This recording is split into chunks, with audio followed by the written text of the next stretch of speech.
Hello, welcome to the Hard Reset channel, and today I'm going to show you how to edit or delete the remembered Wi-Fi networks on your Kobo Libra Colour e-reader.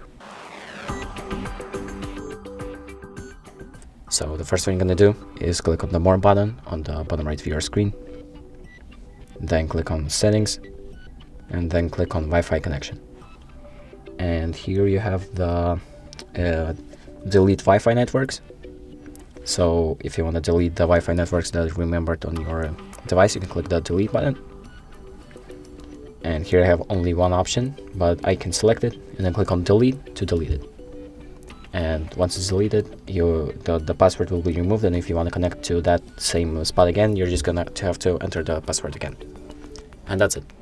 Thank you for watching, and make sure to like and subscribe.